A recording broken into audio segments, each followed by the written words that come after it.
This is IGN. An intoxicating remake with great performances lit by shadow and flame. This is your IGN review of Nosferatu by Siddhant Adlakha. It's hard not to be entranced by Robert Eggers' gothic drama Nosferatu, which is to say, be hypnotically seduced, a la The Vampire's Gaze. The filmmaking style in this remake of F.W. Murnau's 1922 silent original invokes the sensation of falling in a dream, causing nightmarish propulsions through its plot, and energy its actors return in kind through their commanding performances. The deeply enrapturing result is one of the finest, most viscerally exciting works of horror this year. There is some amount of retreading of old ground in any remake of a classic, and here that appears most notably in the familiar broad strokes of its setup. Newlyweds Thomas and Ellen Hutter, played by Nicholas Hoult and Lily Rose Depp, live in 19th century Wiesborg, Germany, and are soon separated when Thomas, a young estate agent, is sent by his boss, the oddly acting Herr Knopf, played by Simon McBurney, to the Transylvanian castle of the mysterious Count Orlok, played by Bill Skarsgård. Anyone who's seen a version of Nosferatu or any Dracula movie, Murnau's original was, after all, an unauthorized adaptation of Bram Stoker's literary classic, knows the tale all too well.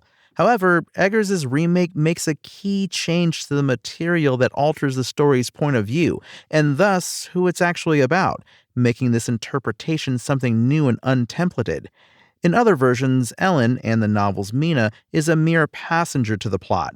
She traditionally enters it through sheer coincidence when the Count becomes infatuated with her after glimpsing her picture in Thomas's locket.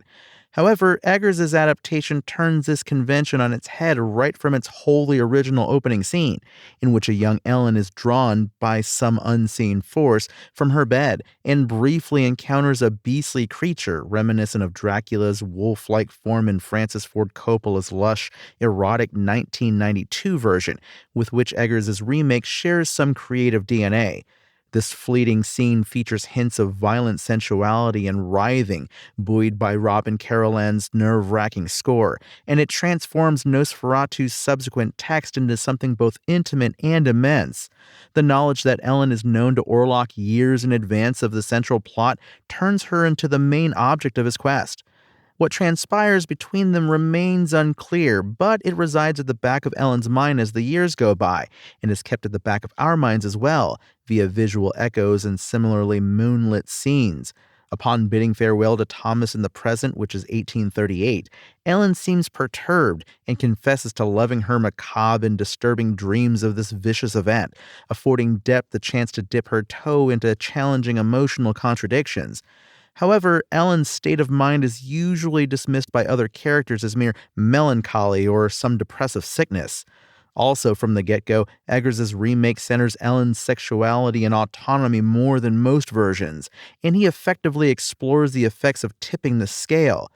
Thomas, by contrast, is robbed of his agency at every turn, starting with the fact that Orlok is aware of Ellen's existence and therefore intentionally requests Thomas's service in order to gain access to her. During the young agent's travels, Roma villagers laugh at his naivete about where he's headed. The camera's long takes in these moments circle around Thomas before eventually landing on him from a distance, drawing all eyes towards him in paranoid fashion. And as he approaches Orlok's castle, a realm cast in shadow, the movie's fabric practically contorts around him, cutting obliquely and unexpectedly to move him through physical space faster than he could possibly travel. At no point, even in its most dour moments, is Nosferatu languid or uninteresting. If anything, it's the polar opposite of Werner Herzog's travelogue version of the story, in which physical spaces and locations were all important. Eggers' remake feels entirely metaphysical. One scene in particular, in which a ghostly, moonlit carriage appears before Thomas, practically floats on air, and it unfolds in a constant state of climax.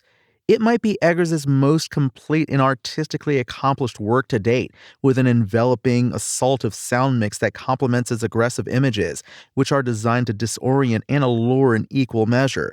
It is, first and foremost, a sensory experience, which fittingly forces us to wrestle with how much control we do or do not have over our own physical and emotional responses.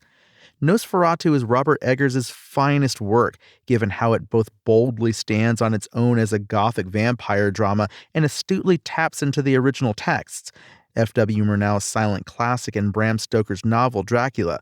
This resplendent horror remake keeps the broad strokes of these vampire legends intact, but refashions them into a terrifying candlelit tale of bodily autonomy, or lack thereof, that challenges previous versions of the story and their conceptions of female sexuality, and in which Lily Rose Depp delivers a harrowing performance opposite Bill Skarsgård's unsettling corpse-like villain.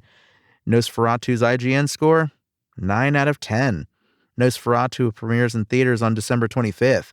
Thanks for listening to IGN. My name is Tony Jackson, and for the latest Nosferatu updates, visit us at IGN.com. Spoken Layer.